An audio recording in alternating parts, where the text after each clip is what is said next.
Ils ont dit que c'était trop dangereux, trop puissant, trop imprévisible pour les rues. Le VMAX de Yamaha n'a pas seulement enfreint les règles, il a terrifié les régulateurs, effrayé les assureurs et suscité un culte qui a refusé de le laisser mourir. Mais pourquoi cette moto a-t-elle été discrètement mise sur liste noire dans le monde entier? Et que ne nous disent-ils toujours pas? La moto musclée qui ne devrait pas exister. On a dit à Yamaha que c'était impossible, que personne n'achèterait une moto si puissante, si agressive, si complètement détachée de tout ce que l'industrie pensait qu'une moto devait être. Mais en 1985, Yamaha n'a pas seulement construit cette moto, ils ont libéré la VMAX. Et elle allait graver son nom dans l'asphalte de l'histoire de la moto. À première vue, le VMAX ressemblait à une création d'un savant fou dans un garage. Un moteur V4 de 1197 cm3, refroidi par liquide, était installé comme une ogive entre ses rails de cadre, promettant une destruction à la demande. Ce moteur produisait 145 chevaux, un chiffre qui, à l'époque, semblait plus être une erreur qu'une fiche technique. Mais ce n'était pas le cas. C'était une vraie puissance. Et Yamaha n'en avait pas fini. Sous ses prises d'air et ses muscles d'acier, le VMAX cachait une arme secrète, une technologie que Yamaha appelait V-Boost. À partir d'environ 5750 tours par minute, des papillons s'ouvraient entre les collecteurs d'admission, aspirant plus d'air, augmentant la combustion et propulsant la moto comme si elle avait un deuxième moteur caché à l'intérieur. Le VMAX n'accélérait pas, il attaquait. Les pilotes pouvaient parcourir un quart de mile en un peu plus de 10 secondes. Une performance qui le plaçait directement dans l'élite des courses de dragster. Et ce n'était pas sur un circuit. C'était une moto de showroom disponible pour quiconque avait le courage, ou l'imprudence, de tourner la poignée des gaz. Mais tout le monde n'applaudissait pas. La domination du VMAX en ligne droite avait un prix. Sa maniabilité était une faiblesse connue. La suspension était souple, le poids était élevé, et dans les virages, on avait l'impression de manœuvrer un tank plutôt que de tailler une courbe. Les motards qui la traitaient comme une moto de sport ont vite compris leur erreur. Pourtant, pour ses fans, et ils étaient nombreux, ces défauts n'étaient pas rédhibitoires. C'était des particularités, le genre de trait que l'on acceptait en échange du frisson de conduire quelque chose qui semblait à peine légal sur route, quelque chose qui sonnait comme le tonnerre et se déplaçait comme l'éclair. Yamaha ne voulait pas construire une autre moto de croisière sûre et efficace. Il voulait créer une voiture musclée à 2 roues, et c'est exactement ce qu'ils ont livré.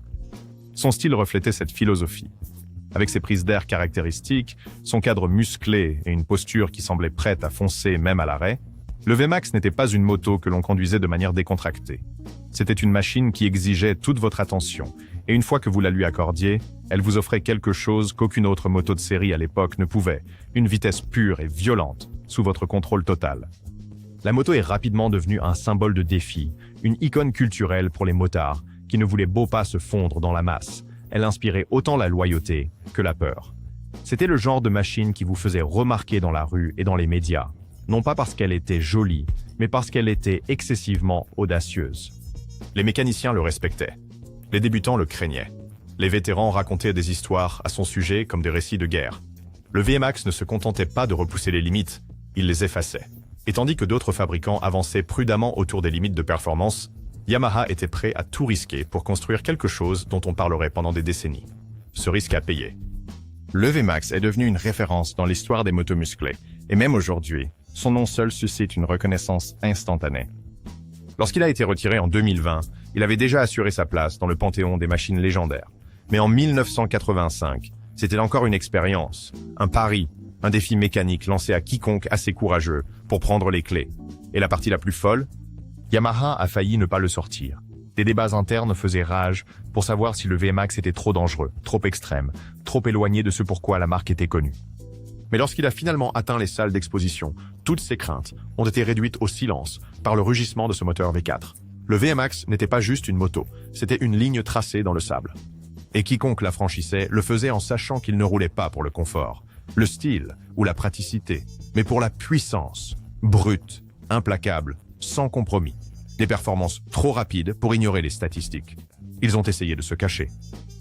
Il y a des motos rapides et puis il y a la Yamaha VMAX, une machine qui n'a pas seulement battu des records de vitesse, elle a brisé les attentes. Elle n'a pas été conçue pour être subtile, elle a été conçue pour dominer.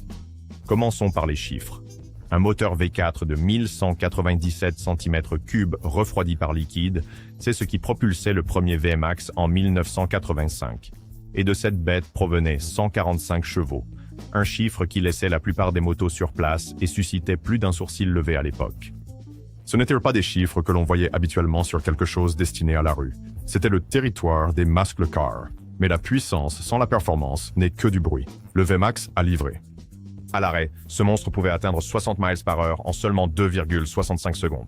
C'est aussi rapide qu'une supercar, et nous parlons d'une moto des années 80. Sur le quart de mile, le VMAX a enregistré un temps de 10,29 secondes, épatant les spectateurs et laissant des traces de gomme sur les pistes de dragster à travers le pays. Ce n'étaient pas des chiffres gonflés de brochures, c'étaient des chiffres réels qui lui ont valu respect et crainte à parts égales. Mais ce n'était pas seulement ce qu'il pouvait faire, c'était comment il le faisait. Le VMAX n'accélérait pas doucement, il bondissait. Il explosait au démarrage avec tellement de couple que les pilotes étaient souvent avertis. Accrochez-vous bien, ou ne montez pas du tout. Bien sûr, ce genre de performance venait avec du poids. Le VMAX original avait un poids à sec d'environ 271 kg, soit environ 597 livres. Cette masse le rendait incroyablement stable en ligne droite, mais cela signifiait aussi que dans les virages serrés ou les changements de direction rapides, la moto pouvait sembler lourde, voire lente. Les moteurs devaient travailler avec le VMAX, et non contre lui, pour libérer tout son potentiel, ce qui le plaçait dans une catégorie très spécifique. Ni une moto de sport, ni un cruiser, mais quelque chose de totalement différent. Lorsqu'il est arrivé sur les routes, il n'avait pas beaucoup de rivaux directs, mais les comparaisons étaient inévitables. La Honda V65 Magna, par exemple, avait environ 100 chevaux et parcourait le quart de mile en environ 11 secondes, puissante, mais pas au niveau de la VMAX. Puis il y avait la Suzuki Madura 1200, produisant environ 90 chevaux. Impressionnant pour une cruiser, mais toujours surpassé par la brute phare de Yamaha. Ces comparaisons n'étaient même pas proches. Le VMAX se tenait dans une catégorie à part. C'est pourquoi les gens ont commencé à l'appeler tout autrement, la voiture de muscle à deux roues. C'était un surnom qui est resté, et pour de bonnes raisons. Yamaha a conçu le VMAX avec l'esprit des muscle cars américains, longs, bas et agressifs. Ce n'était pas juste une moto, c'était un avertissement visuel. Les prises d'air, la posture, la présence pure. Il avait l'air rapide, même à l'arrêt. Il capturait quelque chose de plus que la vitesse. Il capturait l'attitude. Cette philosophie de conception, associée à une accélération brutale, signifiait que le VMAX trouvait naturellement sa place dans la culture des courses de dragster. Les coureurs de rue l'adoraient. Sur de longues routes droites, il était presque imbattable. Tournez la poignée et vous étiez parti. Pas de montée en régime, pas de drame, juste une force instantanée qui vous casse le cou. Et la nouvelle s'est répandue rapidement. Bientôt, le VMAX apparaissait, non seulement sur les circuits, mais aussi dans les cercles de courses clandestines, où sa réputation ne faisait que croître. Il n'était pas nécessaire d'expliquer ce qu'était le VMAX. Si vous arriviez avec un, les gens savaient déjà. Mais ce genre de réputation avait un côté plus sombre, car bien que le VMAX puisse distancer presque tout en ligne droite, il avait des limites claires. Et ceux qui ne respectaient pas ces limites en payaient parfois le prix. Son poids lourd et sa suspension souple en faisaient un défi dans les virages. Les motards qui essayèrent de le traiter comme une moto de sport, en coupant des lignes serrées, en penchant profondément, se retrouvaient souvent en difficulté. Pourtant, pour beaucoup, cela faisait partie du frisson. Ce n'était pas une machine que l'on maîtrisait en un jour. C'était quelque chose qu'il fallait apprendre, quelque chose qu'il fallait dompter. Et une fois que c'était fait, cela devenait plus qu'une moto. Cela devenait une déclaration. Même si les critiques soulignaient ses défauts dans les virages, ils ne pouvaient nier la domination du VMAX dans sa catégorie. Yamaha n'avait jamais promis une machine prête pour la piste. Ils avaient promis une moto musclée, et c'est exactement ce qu'ils ont livré. En fait, les défauts du VMAX sont devenus une partie de sa légende. Les motards partagèrent des astuces sur la façon d'ajuster la suspension, de modifier l'ergonomie, voire de modifier le cadre pour un meilleur équilibre. Les forums étaient remplis de discussions, non pas sur la perfection de la VMAX, mais sur la manière de bien la piloter. Et au cœur de toutes ces conversations, une seule vérité. Cette moto n'a jamais été conçue pour être docile. Elle a été conçue pour frapper fort, rouler vite, et laisser tout le monde se demander ce qui vient de les dépasser. Et dans cette mission, elle a réussi au-delà des attentes de quiconque. Même aujourd'hui, le VMAX est rappelé non seulement pour ses spécifications, mais pour la façon dont il faisait ressentir les gens. Le rugissement du V4, l'explosion d'accélération, le respect qu'il imposait à chaque feu rouge. Il n'était pas subtil et il ne voulait pas l'être. C'est pourquoi il était aimé, et c'est pourquoi des décennies plus tard, on en parle encore, non seulement comme une moto rapide, mais comme l'une des motos de performance les plus importantes jamais construites. Parce que lorsque le VMAX est arrivé, tout le reste semblait soudain un peu plus lent. La guerre juridique contre le VMAX. Toutes les motos ne sont pas interdites, mais toutes les motos ne sont pas la Yamaha VMAX. Dès qu'elle a pris la route, la VMAX n'était pas seulement puissante, elle était provocante. Et bientôt, ce n'étaient pas seulement les motards qui la remarquaient. Les régulateurs, les assureurs et même les concessionnaires ont commencé à se poser la même question. Cette machine devrait-elle même être autorisée sur les routes publiques? Commençons en Europe, où le VMAX a rencontré son premier obstacle majeur. Au Royaume-Uni, la moto n'a jamais été officiellement importée avant 1991. Et lorsqu'elle est finalement arrivée, elle a été bridée, limitée à 100 chevaux, avec son système V-Boost signature complètement retiré. Ce n'était pas un choix que Yamaha a fait pour le plaisir. C'était une exigence pour que le VMAX passe les régulateurs qui considéraient la version pleine puissance comme trop extrême pour les routes britanniques. Et ce schéma s'est répété dans d'autres régions. En Ontario, au Canada, les compagnies d'assurance ont discrètement mis le VMAX sur liste noire. Ce n'était pas une interdiction officielle du gouvernement, mais cela revenait au même. Si vous ne pouviez pas obtenir d'assurance, vous ne pouviez pas légalement le conduire, et de nombreuses compagnies refusaient simplement de couvrir le modèle. Les motards se retrouvaient dans un vide juridique, possédant une machine qu'ils ne pouvaient ni immatriculer ni protéger. Et ce n'était pas juste une particularité canadienne. Partout en Amérique du Nord, le VMAX apparaissait régulièrement sur des listes noires, des listes informelles compilées par les assureurs de motos qu'ils considéraient comme trop risquées, trop puissantes ou trop coûteuses à couvrir. Le VMAX remplissait ces trois critères: ses performances brutes, sa réputation de conduite agressive et ses coûts de réparation élevés en faisaient un signal d'alarme pour les assureurs. Ce n'était pas juste une moto, c'était une responsabilité.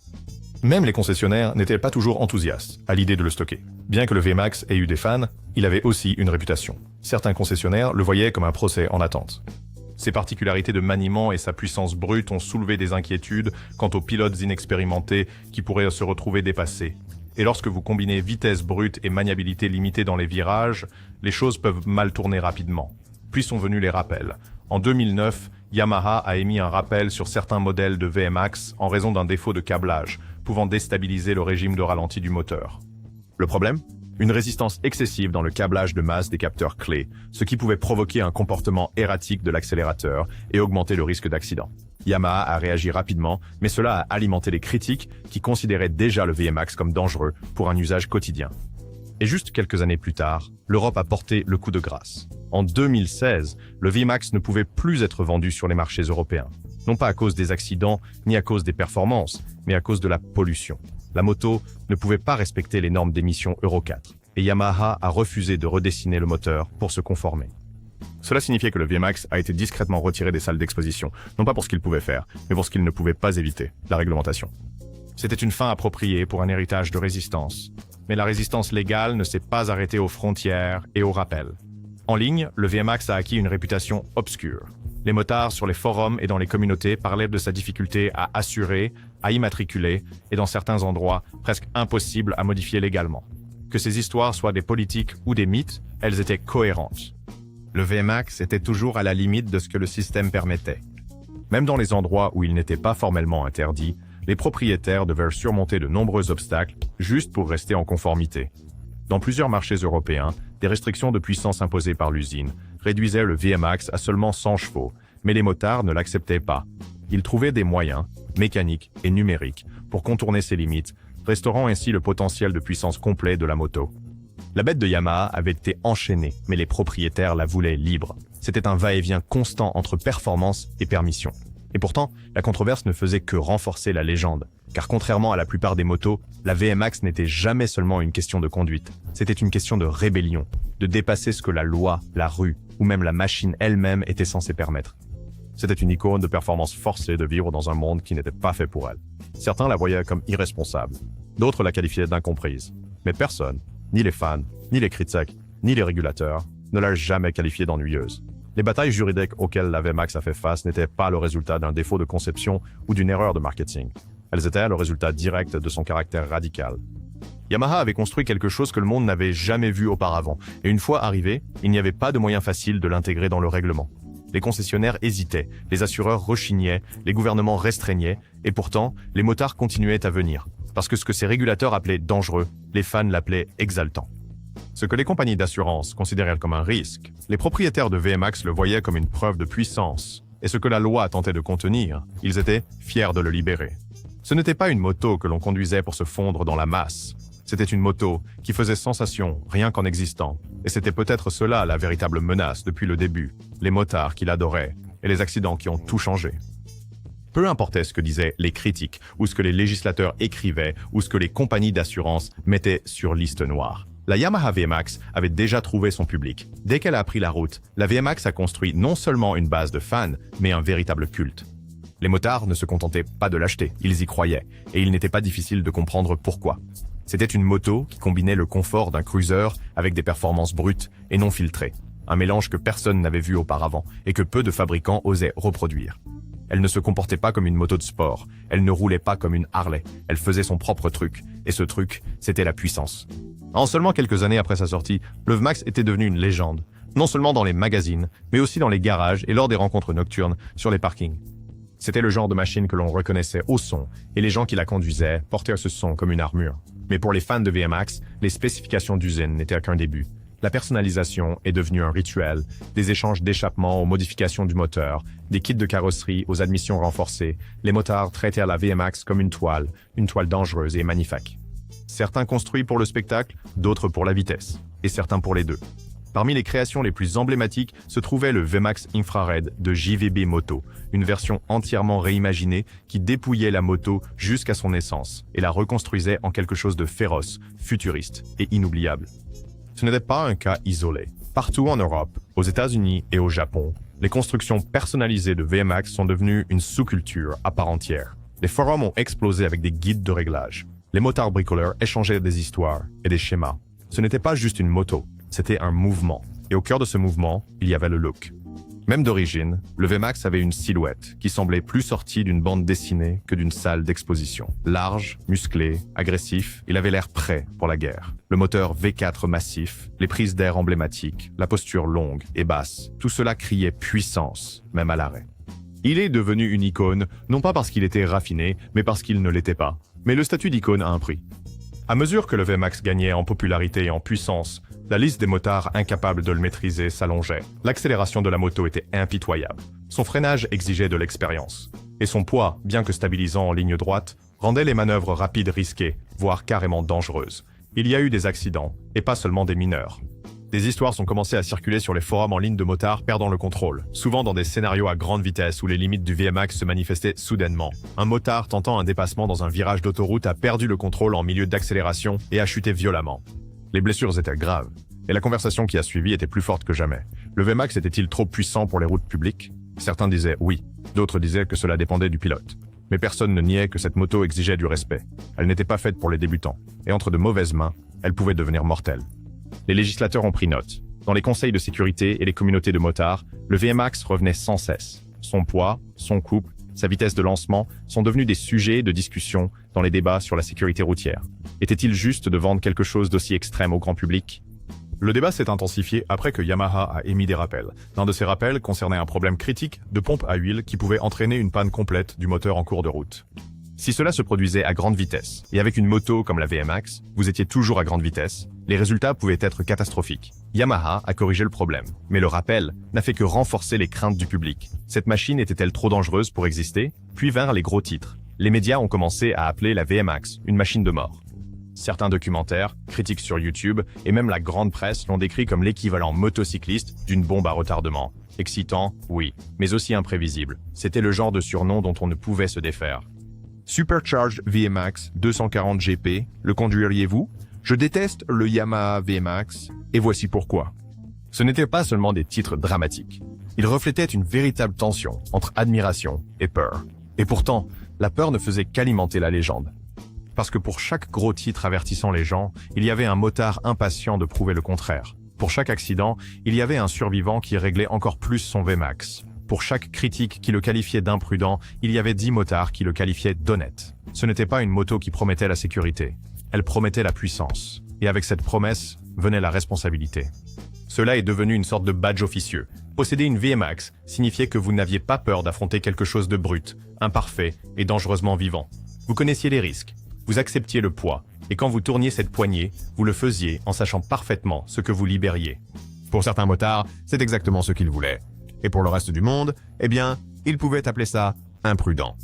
Il pouvait l'appeler exagération. Il pouvait même l'appeler une machine de mort. Mais pour les motards qui l'adoraient, le VMAX n'était rien de tout cela. C'était un défi, un héritage, une bête qui exigeait du contrôle et le récompensait par une montée d'adrénaline, dont la plupart des motos ne pouvaient que rêver, qu'ils écrivent les avertissements. Le VMAX n'avait pas besoin de leur approbation.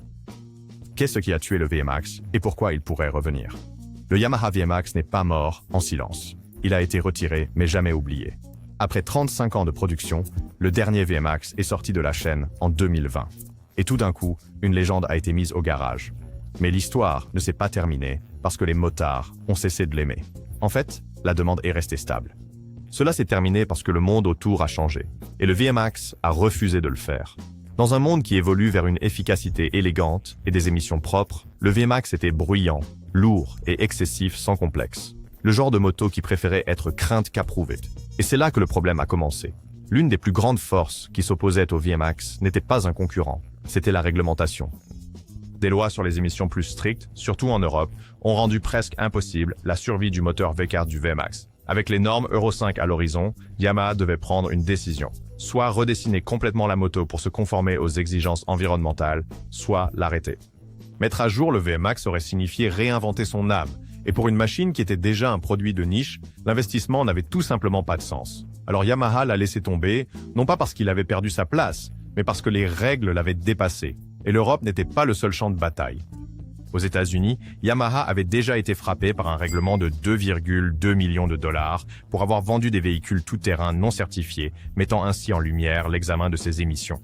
Bien que cela ne soit pas directement lié au VMAX, cela reflétait une pression plus large. Le monde observait et les motos musclées comme le VMAX n'étaient plus faciles à défendre. Ce n'était plus une question de performance, mais de conformité. Mais voici le retournement de situation. Même si la production s'est arrêtée, le mythe ne s'est pas estompé. Sur les forums, dans les clubs de motards et les vidéos conceptuelles spéculatives, une question résonne plus fort que jamais. Et si le VMAX revenait en version électrique? Cela semble être une contradiction. Le VMAX était tout rugissement et essence, couple et tonnerre. Comment pourrait-il renaître en une machine silencieuse alimentée par batterie? Mais le monde de la moto change rapidement.